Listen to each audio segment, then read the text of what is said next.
Hello there, this is Jedi Master Daniel 96, and in today's video I'll be talking about The Acolyte Season 1, Episode 8, titled The Acolyte, as we are at the finale, and the finale came out last week, and it's kind of something that this title of the episode is titled The Acolyte. I caught this on my rewatch. I mean, Disney Plus does have it under as this episode being titled The Acolyte, so just had to point that out. And if you're new here, please consider subscribing if you haven't subscribed already. So that's a little thing there. And how this video will be structured is I'll give you like kind of an overview of this episode, talk about certain things that stood out and all that kind of stuff. And then I'll give you like thoughts and all that towards the end. So let's dive in. So this episode of The Acolyte with the season 1 finale, there's quite a lot that goes on in this episode, and some pretty standout moments for me. I mean, obviously I'm gonna bring up some good ones, like the lightsaber crystal bleeding in live action. And if you don't know, a dark side user bleeds their lightsaber crystal to become red, and that's happened in other canon Star Wars media. A big example is the 2017-2018 Darth Vader comic run and the Rise of Kylo Ren comic miniseries. If you haven't, read those yet, definitely go read those because they're definitely worth it, and you'll see what I'm talking about with the lightsaber crystal bleeding as well. So that's that. And one of the biggest strengths of the Acolyte, how it's really acknowledging other pieces of Star Wars lore, and I've brought it up in other episode reviews as well, which I'll link the playlist down below for you guys to check out after this video and all that kind of stuff. So that's that. I mean, I can't mention the cameo of Darth Plagueis. Yes, we do see Darth Plagueis in live action. Like, he doesn't say anything and all that kind of stuff, and he doesn't like talk to Osha and Chimere, because he is on the planet that Osha and Chimere were on, but you see him more lurking in the shadows as they're leaving, so that's that. And Darth Plagueis is a Mun in this, just like in Legends lore, so they stay true to that, which I thought was pretty cool.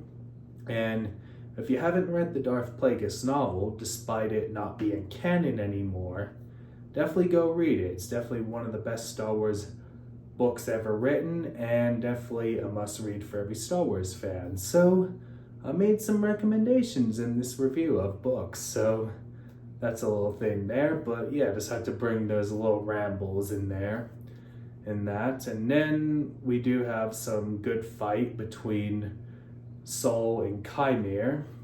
And then we have some pretty good fights with Osha and May. And then, Osha does learn the truth about that Sol killed their mother. And then we see, Osha force choking Sol. And then, we see the lightsaber crystal bleeding because, Sol's lightsaber bleeds red, which Osha has, and all that stuff. And then we do have Osha and May forgive each other on what happened in the past, so, well, that bit there, so that was a pretty touching moment between them in this episode. And then we do have Venestra and the Jedi coming to Brendok and that, and we do learn that Chimere was a former apprentice of Venestra Rowe, so I thought that was pretty interesting as well, and hopefully we'll get that in a future novel as well. So I feel like a Venestra and Chimere novel would be pretty good, and maybe in a later phase of the High Republic, which I do predict a later phase of the High Republic will be tie-ins to the Acolyte. So that's my prediction on some publishing material for the Acolyte, like to bridge the High Republic books and the Acolyte. So that's kind of my prediction there. So you never know, maybe we will get it.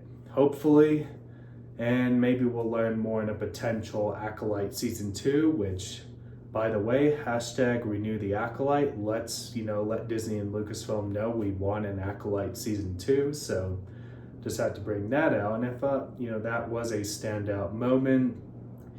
And then, the group of Jedi, arrests May. So we have that bit, and then she's taken to Coruscant. Before May gets arrested, Chimere, erases memory from May, for the trace of Osha and Chimere. So we have that bit there, and then in the end, Osha goes back to the island planet to train with Chimere, and definitely that's another thing I'd like to see in an Acolyte Season 2 is Chimere training Osha, and obviously what is the purpose of Darth Plagueis being in this. I definitely would love to see that in an Acolyte Season 2, so that's that bit there. And then Vanestra tells the senators about what happened and all that, and then does tell how Saul murdered, Osha and May's mother on Brendok all those years ago and that, so the truth does get out there. And then at the end, we do see Vanestra going to see Yoda, but Yoda doesn't say anything, and we don't even see Yoda's face because the shot has the back of Yoda, and it would be interesting to see Yoda, and by the shot, it was like a puppet Yoda. And if for a future season of The Acolyte, I'd like to see them use the Phantom Menace puppet Yoda in this. I think that would be pretty interesting, as in the Yoda Force Ghost in The Last Jedi looked more like the original trilogy look for Yoda. I'd like to see as I said, a future episode of The Acolyte for future seasons, the Phantom Menace puppet look. So the original version of the Phantom Menace had a puppet Yoda, which the current version of the Phantom Menace, they tweaked it to have the CGI Yoda in Attack of the Clones and Revenge of the Sith. So just had to point that out. And I'd say it was a good finale. It ended, not in a cliffhanger type of sense, but it does have the potential for future stories down the line. And I'd probably rate this a solid 9 out of 10. And my overall rating of the series is a 8.5 out of 10. And I really did enjoy The Acolyte. And I think it's not far behind Andor in my rankings. Andor is still at the top for best live action Star Wars show. The Acolyte, I'd say, is up there, and I felt like some episodes could have been longer, but I'm all for more seasons of The Acolyte and more stories with these characters. And as I said in the video, hashtag Renew the Acolyte, as I definitely, stand with the Renew the Acolyte campaign. And that does it for me in this video. Don't forget to like this video, share it around, comment what you think down below. Did you love this episode of The Acolyte? Did you thought it was a good finale? Would you love to see a season 2? What was your overall thoughts of the Acolyte series?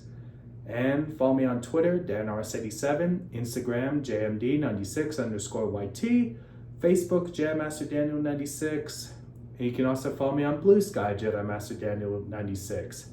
Have a great day, and may the Force be with you. Bye.